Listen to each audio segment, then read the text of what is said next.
네, 시청자님 오늘 어떤 부동산 이야기 나눠볼까요? 네. 저는 올해 초에 네. 강남구 개포동에 매수해서 지금 전세를 주고 있어요. 네. 네. 그래서 지금 여기 개포동에 이 매물을 잘 제가 선택해서 산 건지 향후 전망도 알고 싶고요. 네. 그리고 지금 소액 투자에 지금 천호동 모아타운 예정지라고 되어 있는데 네. 거기에 소액 투자를 하면 어떨까 지금 향후 전망이 어떨까 해서요. 알겠습니다. 연락 잘 주셨어요. 올해 네. 초면 얼마 전에 그러니까 매수를 하신 건데 강남 네. 개포동에서 어떤 걸 좀 매수를 하셨어요? 빌라입니다. 빌라. 다세대 빌라요. 네. 주소나 저희가 주변에 큰 건물을 좀 여쭤봐도 괜찮을까요? 네. 주소는 1236-11번지입니다. 개포동 1236-11번지에 네. 빌라, 그러니까 다세대 주택을 하나 매수하셨는데 이걸 잘 한 투자인지가 궁금하신 거고, 네. 또 하나는 좀 여유 자금으로 소액 투자로 보신 지역이 천호동 천호동. 모아타운 예정지인데 이거는 네. 지금 투자 금액을 어느 정도 좀 보고 계세요? 그게 한 1억 안팎이라고 들었어요. 네, 1억 초반 정도. 네. 그래서 그걸로 여기에 좀 들어가 봐도 괜찮은지 이 두 가지 네. 질문 한번 해결해 보겠습니다. 소장님과 인사 네. 나눠보세요. 네. 안녕하세요. 감사합니다. 네. 안녕하세요, 소장님. 네, 반갑습니다. 방송 잘 보고 있습니다. 네. 개포동의 빌라는 언제 매수하신 거예요? 1년 전에? 아니요, 올해 초예요. 올 초에요? 네. 매수하시기 전에 전화를 먼저 주셨어야지. 그러니까. 네, 일단 매수하셨다는 소리고. 네. 얘 전망이 이제 궁금하시네요. 네. 얘 매수할 때의 마음가짐은 지금 보니까 양재 시민의 숲역에서는 상당히 거리가 좀 있기는 해요. 네. 이건 무조건 개발 보고 하셨겠네요. 네. 양재동이 모아타운 한다고 해서 했는데. 네. 양재동 저희가- 모아타운은 양재 이동은 여기 아래쪽에 있고. 네. 근데 금액이 너무 많이 들어가는 것 같아가지고 저희가 금액이 좀 모자라서. 네. 네. 어찌됐든 목적한 건 양재동의 모아타운이었는데 네. 금액적인 부분에 대해서 차선책으로 네. 택하신 게 이제 개포동 빌라가 되시는 거고. 네. 예, 전망이 이제 궁금하신 거잖아요. 네. 그 양재동에 우리가 양재 이동 모아타운 구역 내에 이제 집값의 빌라 가격들의 변화를 우리가 충분히 경험을 했잖아요.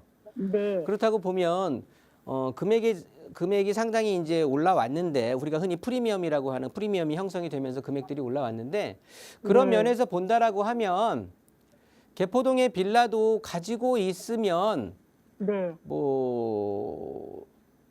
충분히 개발에 대한 그 가능성을 기대해 볼 수는 있거든요. 네. 이 지역 자체가 노후도라든가 이런 것들은 신통이라든가 모아타운을 진행하기에 충분히 노후도라든가 면적이라든가 이런 것들은 충분히 만족스러운 조건을 가지고 있어요. 네. 근데 이제 제가 조금 아쉽게 생각하는 부분은 이 지역 자체가 일단은 아파트 환경은 아닌 거잖아요. 저쪽 개포동은 아파트인데 네. 이쪽 양재동으로 붙을수록 이제 아파트 환경보다는 이제 빌라권이 형성이 되다 보니까 전체적으로 아파트의 기준점을 잡기는 애매하기는 한데 네.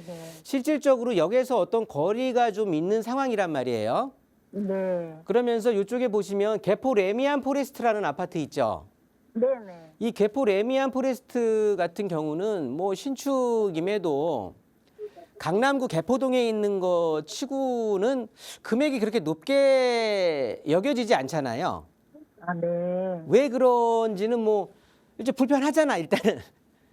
일단 교통적으로 불편하거든요. 네, 맞아요. 네, 그런 것 때문에 이제 그런 네. 것들이 가격에 반영이 돼 있고 하는 상황인데 실질적으로 우리 개포동의 빌라를 추후에 네. 추가 분담금이라든가 이런 쪽을 감안을 해서 사업성을 수익성을 좀 따진다고 했을 때 사실 언제 될지도 몰라요. 개포동 빌라는 네. 지금 아무 움직임도 없어요. 네. 그냥 양재동이 됐다라고 하니까 우리도 언젠간 되겠지인 거야. 그냥 막연한 기대심인 거예요. 네. 그런 상황에서 실제 바로 우리 이웃한 곳에 있는 신축급의 강남의 개포동의 아파트를 봤는데 그게 그렇게 내가 생각하는 것처럼 우리가 상상하는 것처럼 그래도 강남구인데 강남구에는 네. 신축급의 아파트 치고는 상당히 높은 가격을 형성하고 있지는 못한 상황이에요. 네. 그런데 거의 비슷한 입지란 말이에요.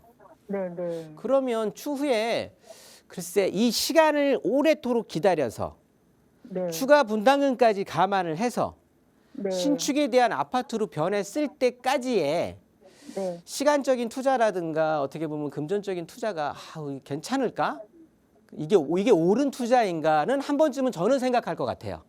아, 네. 예, 그냥 막연하게 너무 박아놓는 생각이 드는 거예요. 제 입장에서는. 네. 한번 그거는 시청자님께서 생각을 좀 해보시면 좋을 것 같고요. 이 전망은 저는 그렇게 보고 있습니다. 네.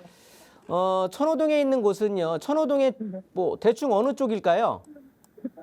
선호도 그 암사역 뒤쪽이라고 암사역 하단 하더라고요. 부분으로 네, 네. 여기 저기 암사 브라운스톤 천호 3익 아파트 아래쪽을 말씀하시는 거죠? 네, 그쪽인 것 같아요. 네. 네, 이쪽이 뭐 노후도도 좀 갖춰져 있고 네.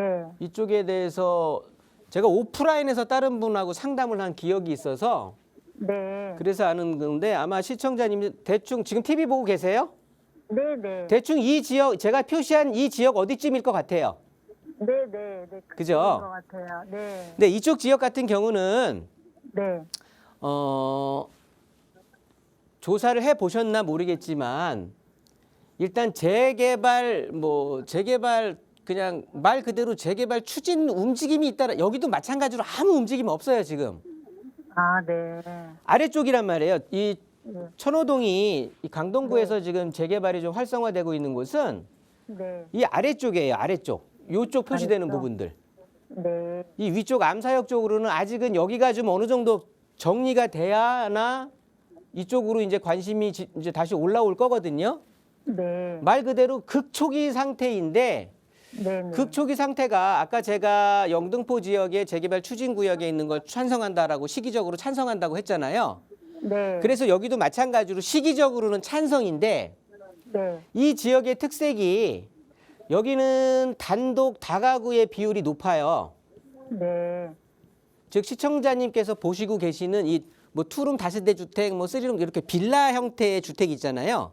네. 네. 얘네들은 조금 희소성은 있어. 네. 여기가 단독 다가구 비율이 높다 보니까 네. 이쪽 같은 경우는 그러니까 상대적으로 면적을 한 사람이 개인이 차지하고 있는 면적이 큰 거잖아요. 빌라 가지고 네. 있으면서 3평, 4평 지분을 차지하고 있는 사람보다 네. 단독 다가구 주택 차지하고 있으면서 3, 40평짜리 대지를 차지하고 있는 사람들이 훨씬 그러니까 면적의 비율이 높은 거잖아요. 네. 그래서 조합원의 밀도는 낮을 수가 있어요. 아, 네. 그러면 나중에 일반 분양분이 더 상대적으로 많이 뽑아 먹을 수가 있다라는 소리거든요. 네. 그런데 그런 곳들의 특징은 임대가 좀 잘 안 나가는 곳 있죠. 네. 임대가 좀 잘 안 나가는 곳들 여기는 진짜 개발을 해야 돼. 개발해서 개발 이익을 봐야지. 임대가 잘 나가면서 내가 월세 임대 수익이 원활하게 올라가지는 곳이면 네. 개발하기에 찬성하지는 사람들이 드물어. 그래서 이분들이 이런 대지 면적을 많이 갖고 있는 분들이 오히려 비대위라고 하는 재개발에 대한 반대쪽으로 이 돌아설 가능성이 굉장히 월등히 높은 분들이거든요. 네. 그러니까 이 지역은 또 그러니까 제가 결론을 말씀드리면 이 지역이 시기적으로는 우리 시청자님께서 개발 추진하는 곳이라고 해서 극초기 재개발 구역인데 네. 그런 쪽에 투자하시는 건 괜찮은데 저는 입지적으로는 반대라는 거예요. 네. 여기는 단독 다가구 비율이 높은데 당연히 이대로 개발이 된다라고 하면 조합원 비율이 낮아서 뭐 사업성은 좋을지 모르겠으나 네. 임대가 워낙 잘 나가다 보니까 여기 네. 같은 분들은 3, 40평 내가 갖고 있으면서 방들 같은 경우를 원룸을 한 뭐 8개, 7, 8개를 뽑을 수가 있단 말이에요. 네. 그럼 보증금만 한 500에 월세 7, 80 정도 받을 수가 있는데 네. 그러면서 월에 한 7, 800에 월세를 받을 수가 있는 사람들이거든요. 네. 심지어 임대도 잘 나가는 지역이라서 그래. 아, 네. 그렇다고 보면 이 단독주택을 갖고 있는 우리 조합원의 입장에서 뭐 진행이 돼갖고 구역이 지정이 됐다라고 치면 그 조합원의 입장에서는 네. 내가 이 단독주택 단독 다가구 갖고 있으면 월에 7, 800의 월세 수익도 얻으면서 역세권에 계속해서 노후도는 차지하기 때문에 개발의 압력은 계속해서 커지니까 토지 가격도 상승할 거란 말이에요. 네. 그래서 월세, 그러니까 꼭 님도 보고 뽕도 딴다고 하나요?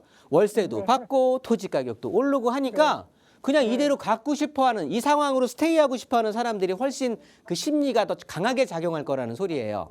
네. 개발을 한다라고 자기가 동의를 하는 순간에 네. 이분들은 월세 7, 800 받던 거 그냥 다 날라가고 집을 짓는 데만도 4, 5년 걸릴 거거든요. 네. 그러면 그 알토란 같은 다달이 나오던 월세를 포기하게 되는 거고 나중에 운 좋으면 1+1으로 해서 내가 사는 집 하나 하고 그냥 딸랑 아파트 하나 생길 거란 말이에요. 네. 운 좋을 때 얘기야. 네. 그렇다고 아, 보면 네.